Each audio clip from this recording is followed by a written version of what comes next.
Funding for this edition of Think Tank with Steve Adubato has been provided by the Turrell Fund, supporting Reimagine Childcare, Kane University, where cougars climb higher, New Brunswick Development Corporation, RWJ Barnabas Health, let's be healthy together, Operating Engineers, Local 825, IBEW Local 102, lighting the path, leading the way. NJM Insurance Group, serving New Jersey's drivers, homeowners, and business owners for more than 100 years. PSE&G, committed to providing safe, reliable energy now and in the future. And by Newark Board of Education. Promotional support provided by Insider NJ. And by the New Jersey Business and Industry Association.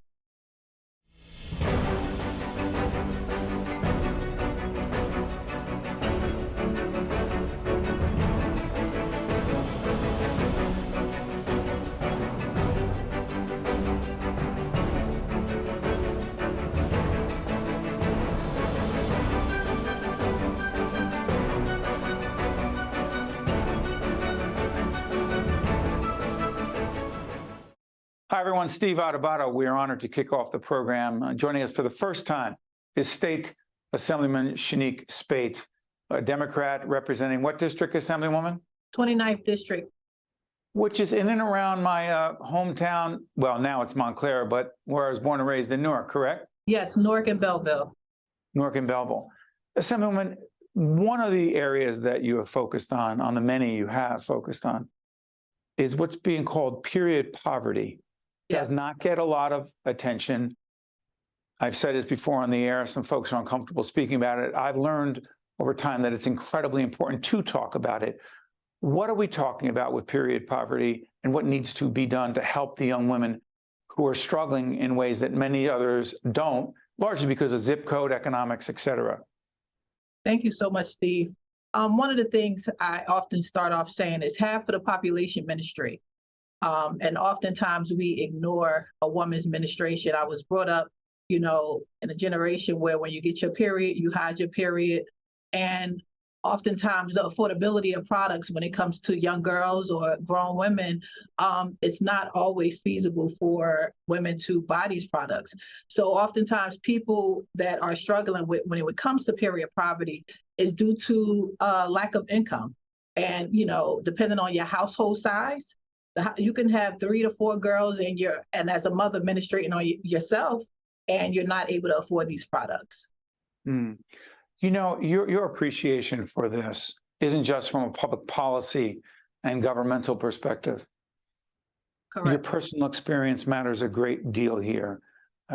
You grew up with a single mom. Yes. You've dealt with homelessness and poverty. Yes. When you were 18, you lost your mom. Yes.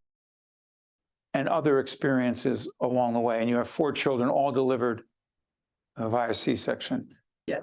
That and other incredibly difficult challenges and some struggles that you have had personally. What impact have those and other experiences had on your approach as a state representative? Well, one of the things I have to say, and I believe my upbringing has definitely molded me into creating legislation such as this. And when you go back into my background, just as you were saying, once working on this legislation and understanding what my mother had to go through raising 4 children, trying to feed 4 kids, going through shelters, going through the YMCA, not being able to afford food. So I know she wasn't able to afford products. And just being in this space, it gives me such humility and grace to be able to create legislation like this that I know will impact women my age, younger women, my daughter, my nieces, my nephews, not my nephews, my nieces, family, and whomever.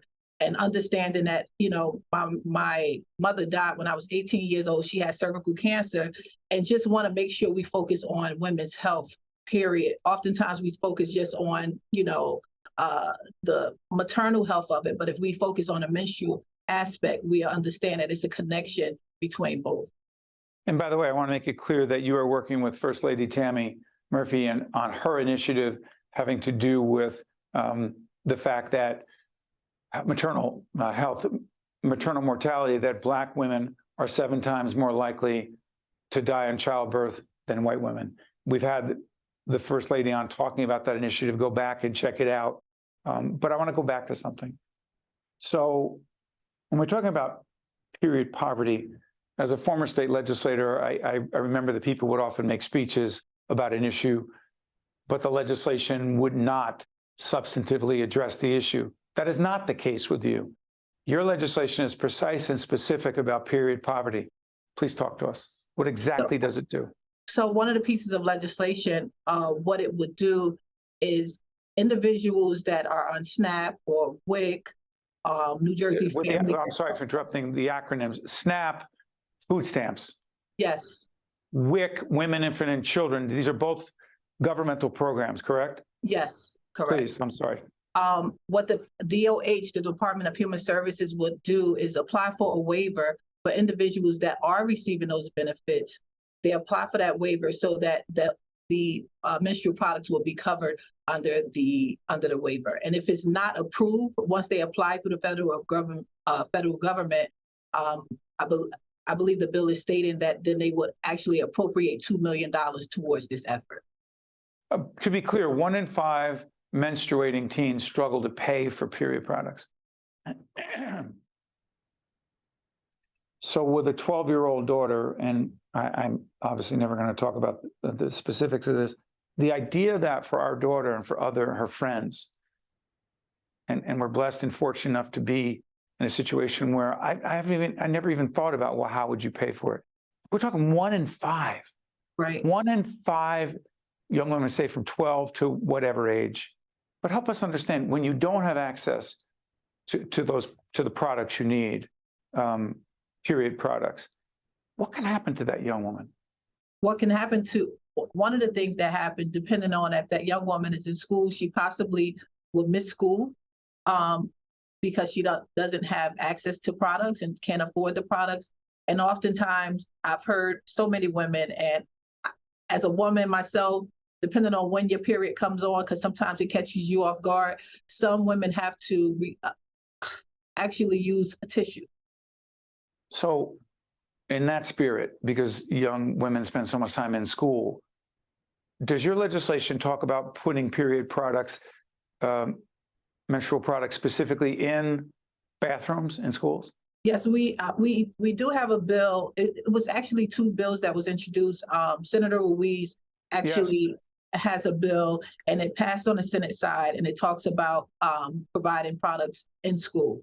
And the thing we talked about over the last couple of weeks is just the logistics of how it'll all work out and the cost effectiveness of it. So that's a very important bill to so many young women that it would impact, especially in a community like mine. And check out our interview with Senator Teresa Ruiz, the Senate Majority Leader. Go on our website, it'll be up right now, and we talked about that issue as well. Assemblywoman, I cannot thank you enough. I know this is the first time you've joined us. I promise you it will not be the last. Thank you, Assemblywoman. Thank you so much for having me. I appreciate it. My pleasure. Stay with us. We'll be right back.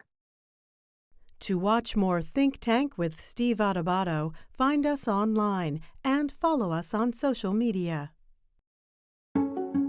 Valley's all about making life easier for clients, and that's why we're all about smiles, too. So every day, we make it possible for home buyers to become home owners, for folks chasing their dreams to become entrepreneurs, for parents to plan today for their children's tomorrow, and for communities to get better every day. You see, when we know we've put a smile on a customer's face, well, that puts one on ours, too. Here at Kane University, everyone gets their chance to climb higher. Michael came to Kane and found his passion for healthcare, and now he's a doctor.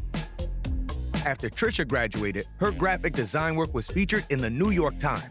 Samantha is studying athletic training and finding her path through an internship with the New York Giants.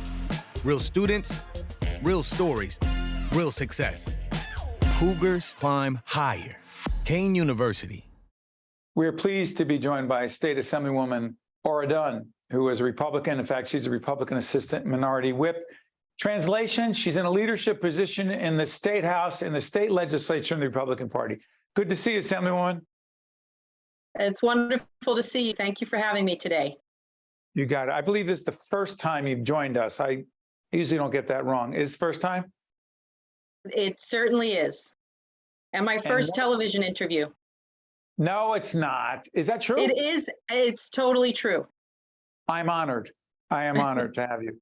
You've argued that the tax credit, the child care tax credit, first of all, explain what that is. Second of all, you've argued that it's not enough, that Governor Murphy signed a law in 2022 that made a refundable tax credit to families up to $500 a year with each family with a child under 6. You say that's not enough. You're arguing for more child care tax dollars, correct? I indeed am. Yes, I am. I think it's because, you know, I know we hear it all the time. Budgets reflect our priorities. And I think the family is really the central institution to our country, to our society, and families are struggling, and we need to help them. We need to provide relief, particularly here in New Jersey, which is one of the most expensive states to live in. And to be specific, your proposal, if I'm wrong, you'll correct me. You're arguing that the size of the maximum benefit for the tax credit for a child is $1,000 for parents with kids under the age of, you say 12 instead of 6? Yes, it was very important to me to increase the age. You know, all of us who are parents, we know as kids get bigger, so do your expenses. And it would obviously help more families. And really, with that additional funding, it would help stimulate the economy. You know, as a Republican who is arguing that state government should, quote, spend more money in this area, I'm curious, given the fact that a fair number of your colleagues on the state and national level talk about government spends too much, we need to cut back, reduce the budget, what kind of reaction have you gotten from your Republican colleagues in the state legislature? Well, I feel like I haven't gotten as much pushback as I thought I would. You know, I pride myself on my independence here in New Jersey in the legislature and within my party. And look, the reality is families are really struggling in New Jersey. You know, when you can make $80,000 a year and be considered low income, you know, that's something to take pause at. So I agree with them. I agree with my members. But here is where, if we are where we're going to spend, this is where we should be spending it. Could you describe the district you represent? Where is it?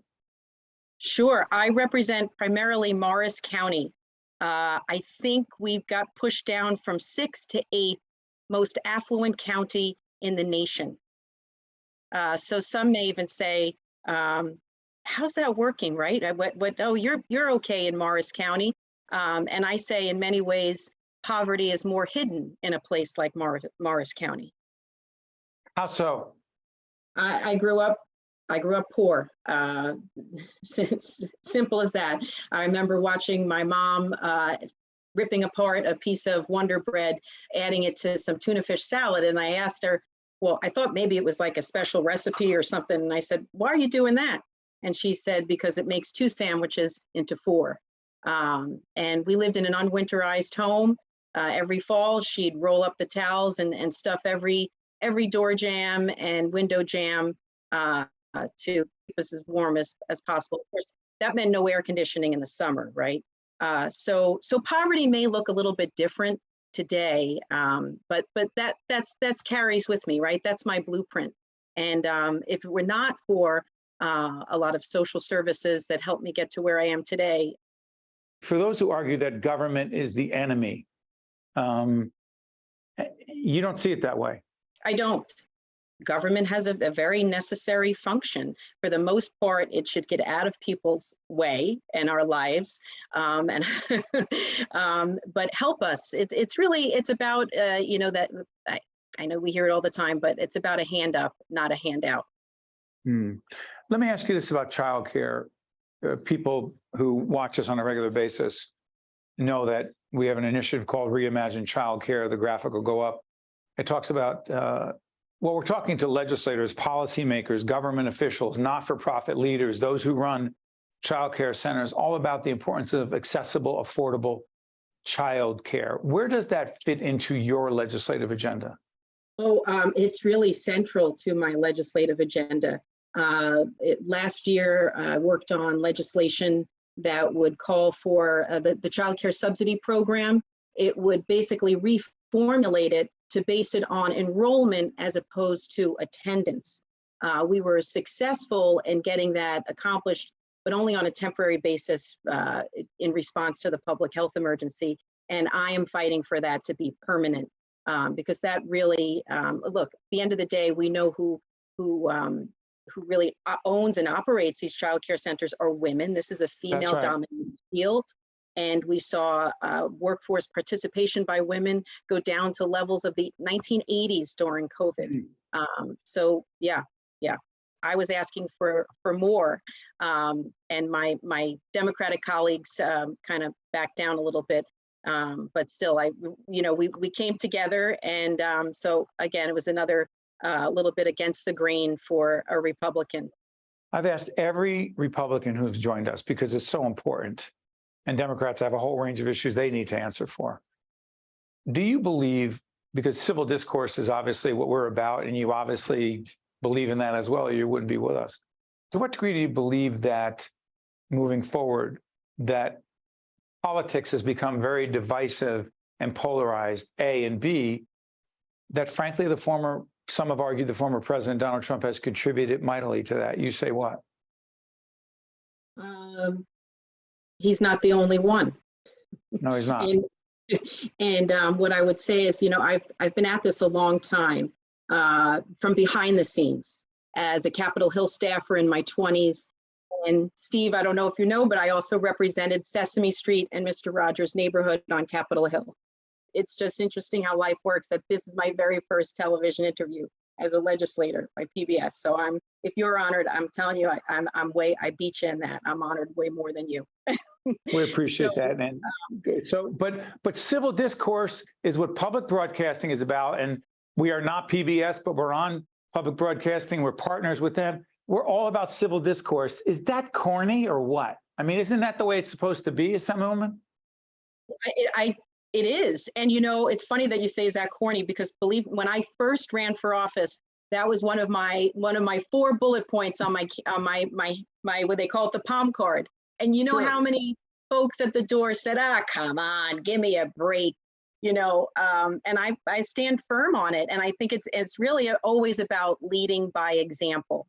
As we wrap up, I'm going to say this to you. The idea that arguing for civil discourse and being respecting other points of view without demonizing others, the fact that that's controversial is odd to me. But Assemblywoman, I thank you so much for joining us. We look forward to having you on in the future. All the best. I look forward to it. Thank you. You got it. Stay with us. We'll be right back. Valley's all about making life easier for clients. And that's why we're all about smiles, too. So every day, we make it possible for home buyers to become home owners. For folks chasing their dreams to become entrepreneurs. For parents to plan today for their children's tomorrow. And for communities to get better every day. You see, when we know we've put a smile on a customer's face, well, that puts one on ours, too.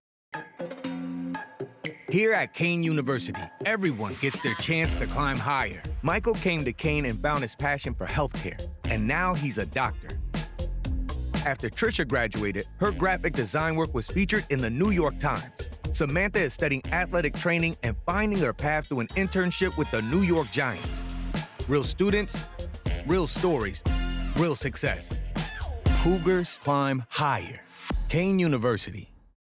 We're now joined by Yuriy Boyechko, who is president and CEO of Hope for Ukraine. First of all, Yuriy, thank you so much for joining us. Thanks for having me. The media's attention span largely is like a gnat, and the public comparable. Even though we're not as focused or not focused much at all, the reality exists in Ukraine in this war. Please describe it to us, and in addition to that, your personal experience. So, I was thinking about this. So I just give you some numbers. Sure. So by latest estimates, there are 8 million refugees that left the country, Ukrainian refugees affected by this war. And internally, we have 6 million people who are internally displaced inside of the country. So when you put everything together, that's 14 million people that's affected by this crisis. So this is more than state of New Jersey. Can you imagine you wake up one day and the entire state of New Jersey just disappeared from the map and their lives is destroyed? So that's the reality on the ground. And I totally understand that as the media cycle goes on, people get tired of hearing about Ukraine and getting tired of hearing about what's going on there, because that's just human nature. But the life and the reality on the ground is worse than ever, because right now, the people who've been affected by this war look back and they understand they will never go back to their homes. They will never go back to their jobs. They will never be able to go back to the life they used to live before February 24th, 2022. So we are in the process of dealing with a lot of emotional trauma, a lot of situations where people need to start from zero, ground zero, and trying to rebuild their life. And for me personally, it's very close to home because my father still in Ukraine, 3 of my sisters still there. So these 14 months has been very personal for me, because I have to wake up every day thinking, are they still alive? So that's what's going on the ground. Yuriy, first of all, your dad's 85 years of age? Yes, yes. How do you communicate with him? He has a Viber, so I got him a smartphone. So That's great. My sister taught him how to use it, so I call him when they have a light and when they have internet connection. Yeah. Describe for folks, as we put the website up, what Hope for Ukraine is, the services you're providing. So with Humanitarian Aid Organization, our primary and main project is feeding people in Ukraine. So since the war started, we have delivered over 70 million meals to people in Ukraine. So every day we have a network of over 100 volunteers that come to our warehouses in Lviv, Ukraine, which is right on the Polish border. They load up the vans with food that we have purchased through donations that people have given to Hope for Ukraine. And we put together the grocery kits, and it's taken to all different parts of Ukraine, to the front line towns. And this type of kit can feed a family of 4 for about a week or so. So if someone contributes, those dollars are going directly to help a family in Ukraine? Yeah, so 90% of every dollar that is donated go directly to the cause. So we making sure that all the aid gets to the end recipient, and we have checks and balances in place to make sure that people are helped, because a need is so dire that we get every day hundreds of emails and messages from people on the ground asking for help. Describe President Zelensky. I'm a student of leadership. People are, I'm sure, they're tired of hearing me say that. I try to study leadership from a variety of perspectives, and I've been fascinated by President Zelensky's leadership. Talk about it. I mean, his biggest accomplishment is his communication ability with the people in Ukraine. So every day he's been going on the air communicating to Ukrainians, first of all.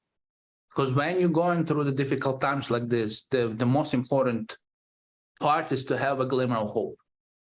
So right now in Ukraine, even when Zelensky came here to the United States, he still communicates, because if the people don't hear from him one day, they start to lose hope. And I think in time of crisis, that's where he came in and showing a serious leadership, and to constantly communicating with the public, constantly communicating, letting people know each and every day what's going on the ground. Can I ask you, I'm curious about this. There are some in the United States, some in New Jersey and across this country who I don't think I'm misinterpreting this, but somehow explain away or lionize or think of President Putin in Russia as a strong man leader. You say what about Putin? I mean, he's coward. The guy doesn't leave his bunker. All the media, the Russian propaganda media, every time they show him, do some kind of visits outside of his little shell that he lives in, it's usually he's doubles, So it's a big Hollywood production that they put together to show him that he goes somewhere, visits soldiers and stuff like that. If you look at Zelensky, the guy went to some of the most dangerous parts of the front. I mean, to go to Bakhmut. I mean, Bakhmut is the most dangerous part of the world at the present time. And he was not afraid. He went recently to Avdiivka. That's another place that's constantly being attacked. So, I mean, he's definitely have a lot of guts, to say the least. Before I let you go, Yuriy, for people in New Jersey and again, the region across the country say, you know what? Ukraine is terrible what's going on there. Not our thing. It's not our country. We have too many things to worry about right here. And you know what? Let them figure it out with Russia. You say what to them right now? I'm saying, listen, if Ukraine falls, the next going to be Poland. The next going to be Germany. So, this, like once in a century, there's this choice that stands behind us. Are you going to be on the right side of the history? And what's Ukraine doing now is they fighting for the freedom. They're fighting for their own freedom. We have no choice. Because if we don't fight, there's going to be no Ukraine tomorrow. And if Ukraine falls, the rest of the Europe and the rest of the free world will fall. And then what we're going to be faced with? We're going to be faced with dictatorship that kills, children, that steals our children, that rapes women, that wakes up one day and decides, okay, you know what, I'm going to occupy because I have a big army. So we are at the crossroads of the history right now. And for everyone will, look back and say, hey, you know what? I was on the right side of the history. That's why it's a very important fight. It's not only Ukrainian fight. I think it's a fight for entire free world. And that's what we at right now, Yuriy, first, thank you for joining us. Second, to your family, we hope and pray that they're safe, and to the people of Ukraine, I promise that at least on our end, as a state regional based broadcast, we'll continue to have meaningful programming that because there's such a large Ukrainian population in this state, in this region. And as Yuriy said, it's not my job to editorialize, but this is not an isolated situation. Yuriy, thank you so much. We appreciate it. Thanks for having me. Thank you. I'm Steve Adubato. See you next time.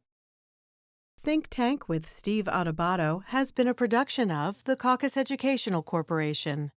Funding has been provided by the Turrell Fund, supporting Reimagine Childcare, Kean University, New Brunswick Development Corporation, RWJ Barnabas Health, Let's Be Healthy Together, Operating Engineers, Local 825, IBEW Local 102, NJM Insurance Group, PSE&G, Newark Board of Education, and by these public-spirited organizations, individuals, and associations committed to informing New Jersey citizens about the important issues facing the Garden State, and by Employers Association of New Jersey. Promotional support provided by Insider NJ, and by the New Jersey Business and Industry Association. Valley's all about making life easier for clients, and that's why we're all about smiles, too. So every day, we make it possible for home buyers to become homeowners, for folks chasing their dreams to become entrepreneurs, for parents to plan today for their children's tomorrow, and for communities to get better every day. You see, when we know we've put a smile on a customer's face, well, that puts one on ours, too. Here at Kean University, everyone gets their chance to climb higher. Michael came to Kean and found his passion for healthcare, and now he's a doctor. After Trisha graduated, her graphic design work was featured in the New York Times. Samantha is studying athletic training and finding her path to an internship with the New York Giants. Real students, real stories, real success. Cougars climb higher. Kane University.